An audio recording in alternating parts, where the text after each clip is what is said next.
Yeah, we're back. It's another episode of the Seasons podcast, and right now, as you can visually see, I decided to do something a little different. We're gonna do a little painting today. I'm not sure what I'm gonna do with this or how I'm gonna take it, but let's just say that we're here.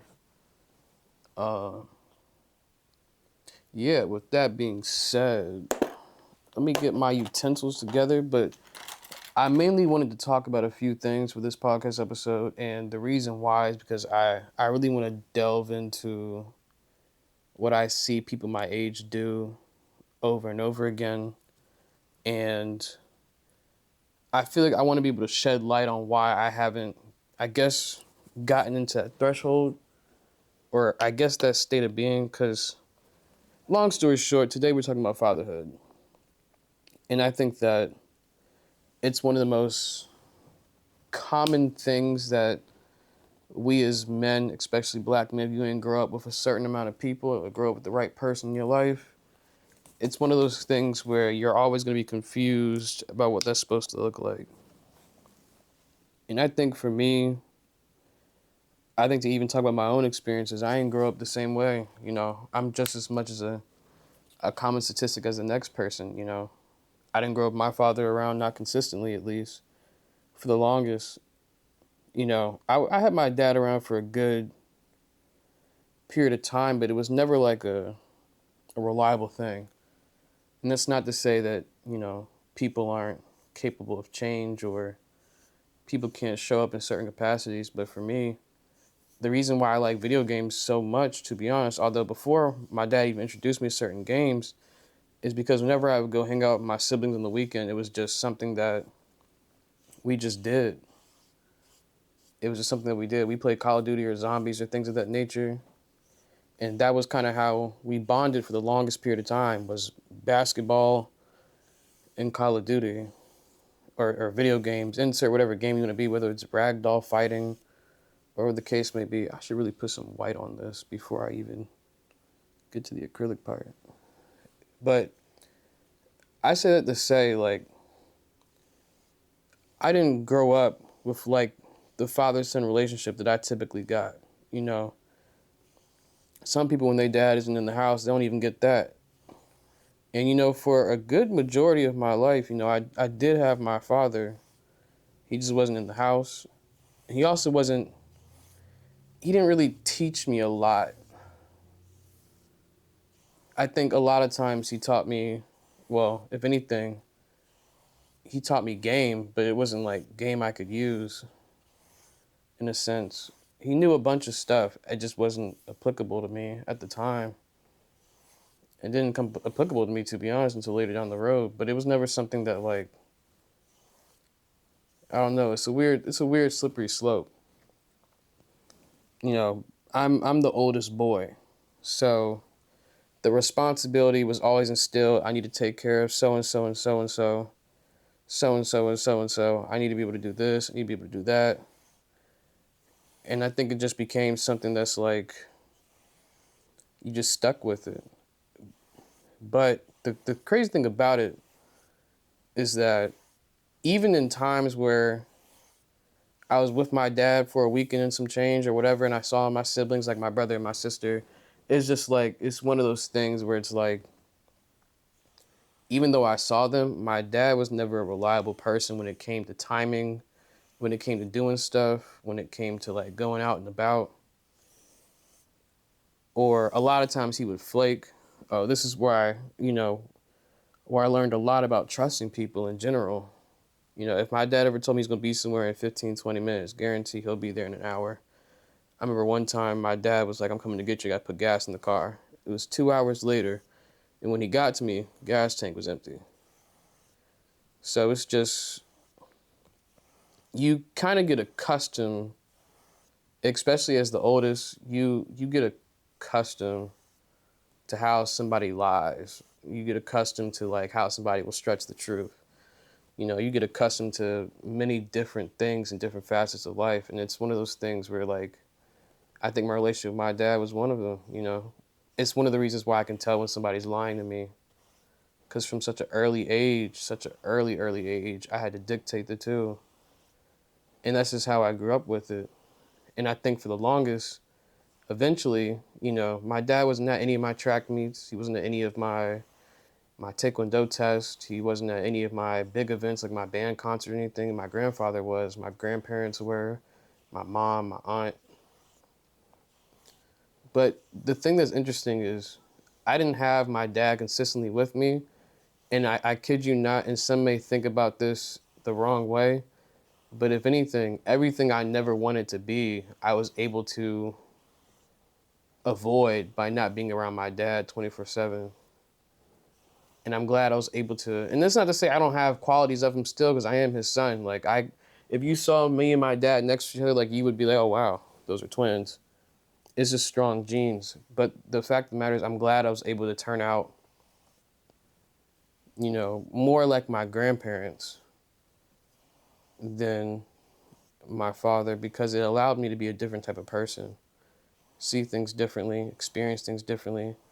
But I can't run from that because I still am him. Trust. I still got a bunch of his habits. Even the facial expressions we make, how we like food to be made. We're brunch people. Like, it's just like, it's an all encompassing thing. Like, I kid you not.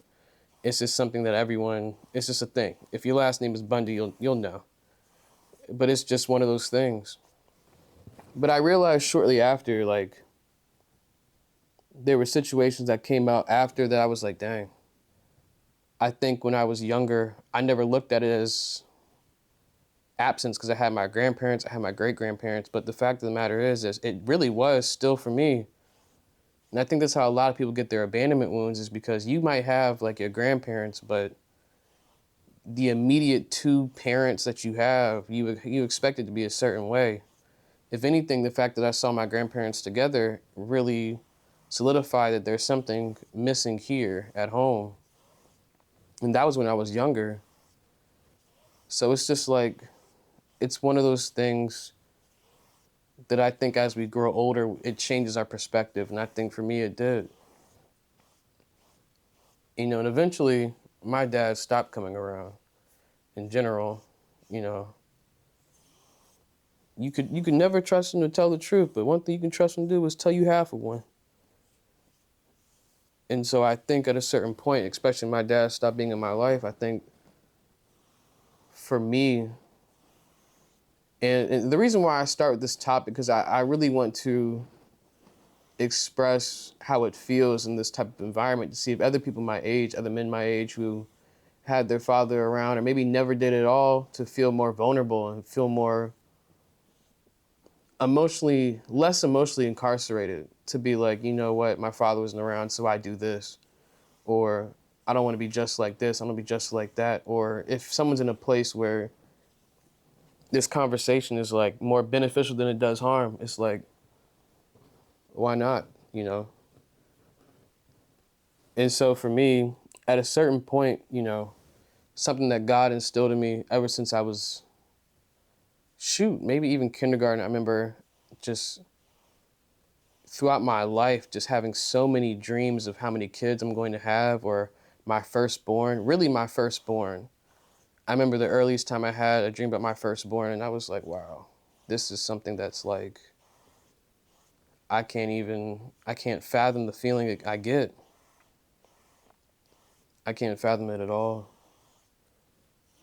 But it's something that, you know, allow anger to get into you, where it's like, sometimes when we don't have a parent, for men, whether it be your mom or your father, if something's missing, you think something's missing within you.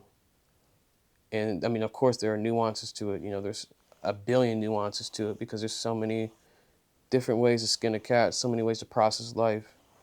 But for me, I definitely think it played a part. It played a part in how I was angry. It played a part in how I had a bone to pick. The man I am now is nowhere near the man I used to be. The man I used to be would walk down anything, win or lose. And I think it was just, it's a different headspace to be in. And I used to want to have kids in spite of my dad. Like, I would always want to have like 4 kids, 3 kids or whatever, and I would be a much better parent than what I had. But that was a very destructive mindset to carry, to think that you're going to have kids to prove a point to be better. knowing that God had already bestowed upon me that I would already have kids, and the feeling it would evoke in me, I can be better, not because of someone, but just because that's what you should do. And I really want us as men to not think about the lack that we had in our upbringing. I mean, we have to acknowledge it in order to move forward, but I don't want us to stay in it, you know?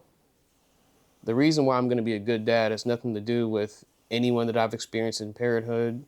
It's just what I feel like is the right thing to do, you know? I have my own stuff that I've been through in my life. I've had many battles, many different things I had to fight myself, internally, externally, even amongst siblings, amongst cousins, amongst other individuals, amongst other men. You know, it's a different struggle for men, you know?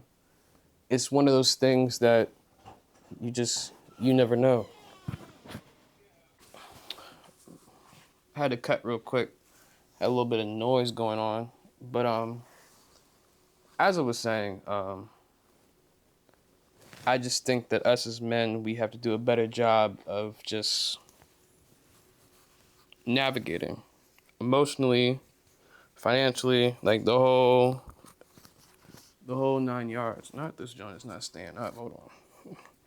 Not the mic is having technical difficulties. Not a fan of that. Okay, we got it now. It's just gonna have to stay clipped to my shirt. But I understand. And I don't want to give men my age like this cliche of like, you know, it's so much easier said than done, and all the many things that can go wrong, and it's not your fault. These are excuses for this, but at its core, I just want people my age to realize there's more than what you've been through. And that's not even for just men. That goes for everybody. And it's one of those things that I think we just have to put our best foot forward for. It's something that, you know, you don't ever have to subscribe to what you've been through. If you don't want to be like your parents, you don't have to be.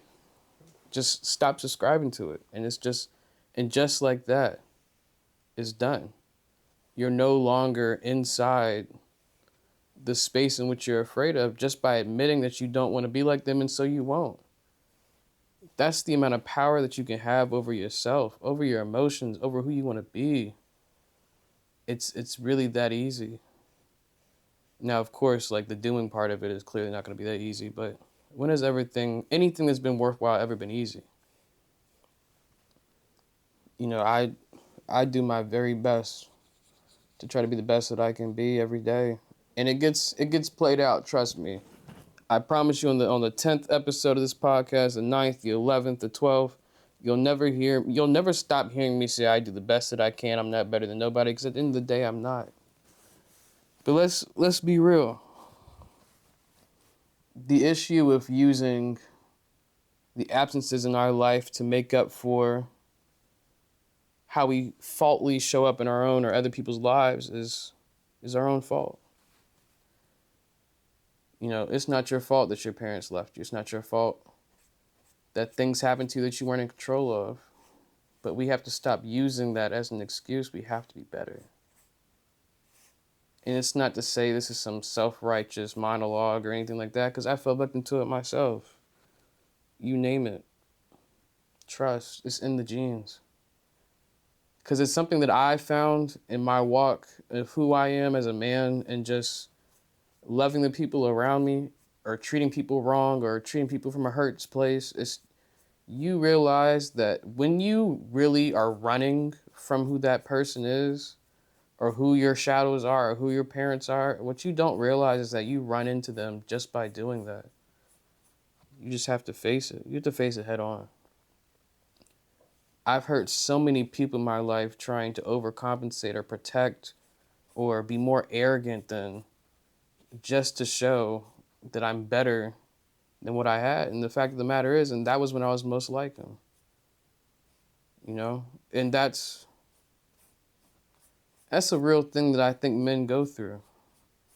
There's no amount of bravado, there's no amount of what's the word I'm looking for? There's no amount of substance. There's no amount of depressants you can smoke, heat up. Something you can drink that'll put you in a different space than just doing it yourself. There's no amount of women that you can burrow yourself through or be absent for when it comes down to if you get them pregnant. There's no, and that's a stereotype in of itself, but there's anything that you use to placebo what you feel, or anything that you use to numb what you feel, it will always turn you into what you don't want. And it goes for everyone. It's a very slippery slope. And you know what's crazy is half the time when you don't touch that stove to see if it's hot, I can assure you, and this is in my experience, every time I've chosen to be the bigger person or I've chosen to not touch that stove to see if it's hot because it's not for me, the next person literally does it. And you can see what your actions will give you as a result. And we have to be careful about that. But I say that to say, like, don't give up. I know some friends of mine that are afraid to be parents because of how their parents were. Trust me, I was on that same boat. I know some people who are still stuck in that cycle of just having kids with whoever, not even thinking about what it was like to have a happy relationship between parents, or not even seeing that growing up, but not even thinking that it's possible for you, or if it doesn't apply to you, or even when it comes to making money, or thinking that you won't have the tools to be an adult. Like I've seen so many things in my life at 25 that most haven't seen yet. But then again, there's a large majority of people who have. And I don't take my experiences for granted because I thank God that the mistakes I made allowed me to stop people from making the same. I thank God the mistakes I made stopped others from doing the same mistakes that I made. Stop me from being worse, help people get better, and that's really all it's about. And so now, instead of idolizing the gift that the desire that God put on my heart, to be a father, to be all the things that I knew I wanted to be when I was growing up, but I never thought I was good enough for because of what I didn't have. Or tolerating people who didn't respect me, or tolerating, you can say even girlfriends, tolerating girlfriends that never love you, but they tolerate you, or tolerating someone who never treats you well, not knowing what your worth is. And I'm not saying I got it figured out. I'm not. This is not what this is about. I do not have it figured out. I still fall victim. We fall short, but we can manage it. I promise you that. You just have to start today. It's a mindset shift.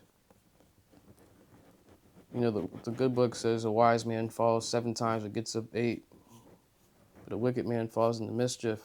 And I think that's the difference. When you fall down, you get back up. You get right back up and you keep going. It's not easy at all. Only reason why I'm painting right now is because I've fallen down a couple of times, and so now I gotta figure out how to pick myself back up. The season that I'm in right now, I gotta pick myself back up. There's nobody there to pick me up but me, and so I'm sitting here painting, enjoying the things that I enjoy by myself, the comfort of my own thoughts, the comfort of my own safety, my own safe space, the comfort of my own mind, and just spread it outwards. Express. And now it's just, when I think about my role now, when I think about the desires that God has put in my heart to be when it comes to being a man, or the type of man that I want to be, or who he calls me to be, and mind you, I'm still figuring out what he's asking me to do day by day, but I now understand the difference. We don't have to scale our parenting or our parenthood or your manhood or how you treat others. You don't have to scale them by what you've been through or what you've had access to as a man. There is nothing that your father who left, abused, or did anything else that they can do to change the fact that you get to start fresh. And I'm not making light of anything anybody says. Trust me, I got my own scars and wounds myself. I won't go into too much detail, but just know I understand. Majority of the time, I understand. But there does come a point in your life where you got to figure out, at some point, the people who are on this earth that give you grief or they tell you that you can't do something, they have borrowed time as well. And I refuse to let y'all wait till they're gone to start living your life, because by the time it'll be too late. Tomorrow is not promised, y'all. Just live today.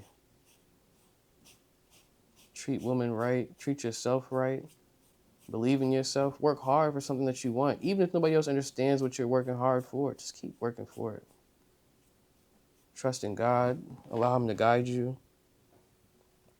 and you just go about it that way. Because even for me now, I'm able to change my mindset about how parenting looks like for me, because it's no longer about I'm going to be a much better parent than this and the third, because now it has nothing to do with it.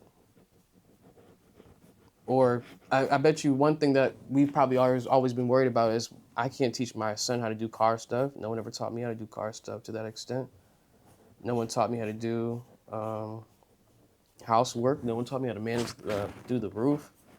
But we learn and we evolve. And the thing about breaking the cycle, it's not about what you don't have, it's about what you can give. I think at the end of the day, when it's time for me to settle down, when God tells me, okay, it's time for you to do what I've shown you, the only thing that you can do is start anew. Start new habits, start new understandings, experience a new form of love through others. It's just, you have so much room to grow. We have so much room to grow. And it's crazy because right now I'm painting with acrylic, and let me just say, it's like my first time painting with acrylic, and I'm used to painting with oil painting, so I'm trying it out. So my painting is going to look terrible, but we're still going to try and see what we can get from it. But I encourage men, no matter what your mom or your father did, don't let it affect your fatherhood. Don't let it affect your manhood. Don't let it affect how you treat others. Get the work done, sit in that chair. And then, what's crazy? Therapy may not be for everybody, but find something that allows you to release. Find something that allows you to take inventory and dig deeper. Figure out why you do certain things. Figure out why the gears turn the way they do. Figure out why you gravitate towards certain things. Like, explore that about yourself. I promise you, it can never go wrong, because what you learn about yourself, the next person won't have to figure out. When someone's like, oh, I'm lost in this space, it can be the next man, it can be your peer, it can be a friend, it can be your partner. Because you've done the work yourself and explored certain things about yourself, you're able to say, bam, this is the answer. Excuse me, that burp is about to come out crazy. But that's the love that you can give. It doesn't even stop externally, it starts internally. And I feel like that's just something that we have to keep in mind. One thing about me is that I want to be able to, and I'll tell you this now, to hold myself accountable and to start to hold you accountable. Anyone who watches this podcast as a man or a woman, whatever you may be, whatever your experience is with your parents or your family or friends or traumatic experiences you have, from this day onward, what you say out of your mouth right now, hold yourself to that standard. And if you fall short, give yourself grace, get back up, keep it pushing. Let me tell you something right now. I'll start first. From this day forward, we will pledge to be the best version of ourselves despite our surroundings. We will be, if your aspiring dream is to be a designer for clothes, you will start today. If your dream is to be a content creator, you'll start today. If your dream is to be a mechanic or a basketball player or whatever that dream may look like, start today. If it's a project manager, if it's a singer, if it's an artist, if it's a rapper, start today. And just keep working at it, Just continue. Make a pledge to yourself. I know right now, the man that I am right now I'm in a season of isolation. I'm in a season of growth. I'm in a season of reflection, because I want to figure out how these gears turn. Why am I the way that I am? So when that time does come, where God's like, okay, we found your person. It's okay for you to do X, Y, and Z. Be prepared. I'll already be ready. I'll already be ready. And that's the beauty of it. Let's say you fall short tomorrow. You still get the next day. You just don't have to stop. You can keep it pushing. You can keep going. It never has to stop.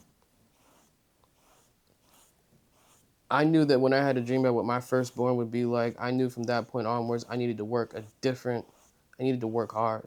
I needed to figure out a lot about myself. What makes me tick? What's my triggers? What What are my wounds? What's the abandonment about? Where did this come from? Why am I like this? And I'm not gonna lie. Obviously, at a young age, it definitely took a back seat. It had to take a back seat at my young age, so I never really spent a lot of time stuck on it. But I can tell you one thing now, as I'm about to turn 25, it's at the forefront of my mind. Right now, I have nothing but love and admiration and building to do for myself. Figuring out where I want to be, what I want to do in the long run, whether it be content, whether it be film, whether it be cinematography, whether it be streaming, whether it be clothing brands, whether, it could be limitless, whether it be art, I don't know, it may not be art, but no matter what that may be, for me or for you, I want you to tackle it. That's all I want us to do is tackle it in a healthy space, in a manner, and figure out who you are. A lot of people use being young as an excuse, or I should be out here, wilding, but for me, it was never appealing. So here I am at home, trying to figure out what makes me me, and figuring out whose voice am I hearing. And that's another thing I want y'all to do.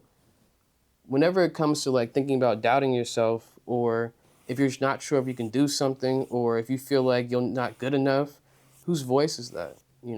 Who in your upbringing, or who in recent times have told you you can't do something? Because I would indulge you to not listen. But that's the territory it comes with, It's not easy. But I say that to say, for me, because I no longer want to be a father in spite of someone, I want to be a father just because I know that's what's on my heart, to breathe life into the next, to prepare them for life, to keep moving, show God's love in a different way than what he's shown me. I don't have to subscribe to things as much as I used to. What's meant for me will be for me, and I will do what is just. And that's the beauty of it. I think it's the beauty of life as it is right now,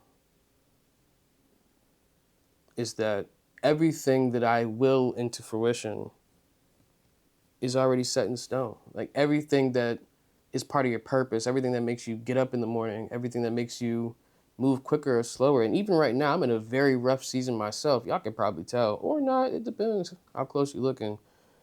I'm in a rough season myself. I'm in a very vulnerable season, in a season where I have to figure out about myself, in a season where I have to heal, lick my wounds, and keep it pushing. But you have to stop, and figure out who you want to be. Or more importantly, who are you when nobody's around? That's what's the most important part. Who are you when nobody's around? And if you're not happy who you are when nobody's around, then that's where you start. And for me, because I know what desires in my heart to give back to others, whether it be charity, I know that's something I want to do in the future, whether it be my kids, whether it be my spouse, whether it be helping other men who are my age and younger, or maybe by chance, if they're older, just trying to provide a space for people to come to themselves. Just be in a healthy manner, a healthy habit. I just want us to be better collectively. We may not always get there today, but trust, we can do it tomorrow. Find 3 things that you're grateful for when you get up in the morning, and trust me, it's a habit I'm still stuck on myself. So if you don't want to do it today, trust me. I might not do it tomorrow when I wake up. I did do it today. Hopefully I can do it tomorrow. But you get the point. Practice the happy habits, Practice what it is that you want to do. Right now I read a lot of books. And it may not be books for you. It may be going for a walk. It may be going to the gym. It may be praying. It may be fasting. Whatever that looks like for you. Whatever gets you in that mode. Whatever gets you in that zone. Whatever feels like fulfills you. That's what I want you to do. That's all you got. The silence is in the house right now. Like, that's all I have to live with for the rest of my life. Even my mom comes home or my brother comes home. The silence that we have right now, that's all we got to live with. So get comfortable, because this is what you got. This is all the inventory that you can take within yourself. It's the silence you hear right now, besides my voice, obviously. Unless there's like background noise. And if that's the case, then the previous point is redundant. But you get the point. You get the point. I think you get the point. But it's easier said than done. And we have to explore that, hold each other accountable as people. I learned many things from someone, and she taught me so much about love, and even in ways that she probably didn't even want to. And it showed me so much about myself as well as others, and it's just capacity. It makes you realize, what are you capable of? Where do you see yourself? What can you fight for? It makes you remember who you are. Sometimes you have to fight to be somebody else. Sometimes we're performative. Sometimes we put on a smile even though we're hurting on the inside, and we have to stop performing because there's no reward for it. There's no Grammy. There's no Emmy. You don't get a platinum plaque for it. I mean, besides literally when it's your job, but in real life, you don't gain nothing from performing. I was always told that men who don't cry in one way cry in others, and you got to figure out what that looks like. But yeah, it's just, I want us to be better. And some of us already are. But for this week's podcast episode, it's really just about, who do you want to be? And I know that's like a reoccurring theme I always carry. I'm about to do the most craziest thing. I'm literally about to paint the big yellow sun in the middle of this artwork. Yeah, it's probably going to be atrocious, but we're still going to do it anyway. Why? Because we want to. But to my point, who do you want to be? You don't have to have the answer right now. Just think about it. Who do you want to be? And that's where it starts. When the curtains close, when the doors close, when your phone's off, who do you want to be? I haven't figured it out completely myself. Trust me, I'm on the same boat that you're on. I do not have the leg up that y'all think I do just because I have this podcast, but I want to explore it. Take it head on. That's something that I want y'all to do. And let's move past what we've experienced. And I'm glad that when it comes down to it, despite what I've been through, and I mean this for anybody who's in this space, despite what we have been through, you can show up as the most authentic version of yourself for anyone. You just got to make sure you're not pulling from an empty tank. Be yourself. Rejuvenate. Go back. Do it again. Because I know now, the man I am today is healing, wounded, broken. But I know that when the season is over, when I'm done being in isolation with God, when he tells me it's my time to come out, when he tells me I've done the work, when he tells me I've completed the mission, or at least one of them, and it's my turn, best believe I'm going to be ready. And I want us to do the same thing. Just be you. Nobody take that away from you. That's like the only thing we got. But to my original point of this week's episode, there are a lot of people who have never known what it's like to be a father, let alone know what it's like to be a son to a father, or to be a man, or to be a boy. And I can tell you from my own experiences, if you don't know what that's like, figure out what that looks like for you. Find a mentor, find a relative, find someone who can not fill the void, but find someone who can teach you. Teach you how to love yourself. Teach you how to be gentle. Teach you how to carry it well. Teach you how to carry the load well. Teach you how to navigate life, where you can learn stuff from. Even if it is cars, find a mechanic you can learn from. If it is, like boats or planes, or insert whatever handiwork or whatever men typically, gravitate towards, whatever that may be. It can even be art. It can be anything. Just find what that is for you. Find what you gravitate towards, and I want you to think about, what can you give to somebody else? I think a lot of times we always think we're supposed to be served, but that's not the heart posture we're supposed to have. You're not supposed to come in thinking about what you have to gain. You're supposed to come in thinking about what can I give. That, my friends, is where things are supposed to be at. What can you give? If we're always worried about how we're going to be served, that's all you will attract is people who want to take. And that's not where love is at. That's not where real love lies. For yourself, too. That's not where real love lies. It starts internally. You got to be in a place of giving. How do you think people learn how to love others? By giving to themselves. I mean, there's so many parallels to self-love, to when it's time to love somebody. There's so many parallels. And it's crazy because the lesson remains true. You ain't got to have it all figured out when you get with somebody, but trust and believe, the more you got figured out, the more you can give. The more you can spread, the more you can understand, the more you can not say, I don't know, and be like, you know what? This is why I'm like this. The more you can navigate. And I'm not saying it's going to be perfect. It's not at all. Trust me. This is not just a soundbite.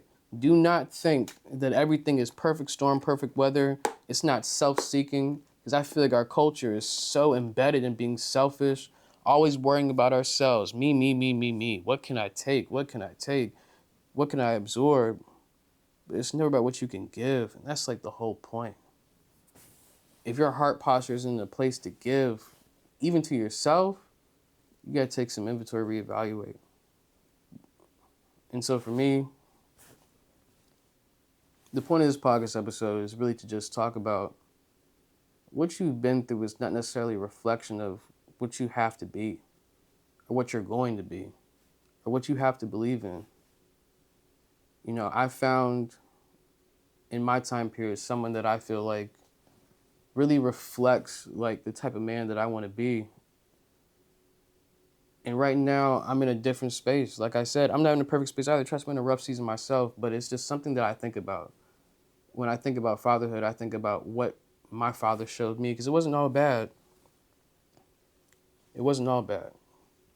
I'll probably grow up as much as y'all don't know me like that, but as much as I have experience with my own father, I'm probably still going to grow up telling my kids to play a video game or playing basketball or recreating the good memories of what I remember from my childhood, my upbringing, or just being around my siblings, recreating those in my kids, and kind of just, you carry on the good stuff, you know? And you push that forward. And that's how you stay afloat, even today, even if it's not kids, even if it's people, you carry the good stuff. Take the good stuff with you. Not everything is bad. Not everything happens to you. A lot of times, majority of the time, it's happening for you. And trust me, everything that I say myself, I'm still in the process of digesting, downloading, applying, and embodying. But I can tell you that is the heart posture I want to have. I think I'm done with this artwork. But for me, fatherhood has always been the greatest gift that God has ever shown me that I would like to partake in. Because it allows me to prove myself wrong and right at the same time. It allows me to humble myself and yet at the same time be able to be proud of something, because when that time comes, and I see it as a reflection because I know it's been put in my heart, when that time comes, because I see it, I've felt it in many ways whenever I read, whenever I sit with God, whether it's through other people, I felt it that it would be a game changer for me, and it's one of the many things that I feel He's put in my heart to accomplish on this earth.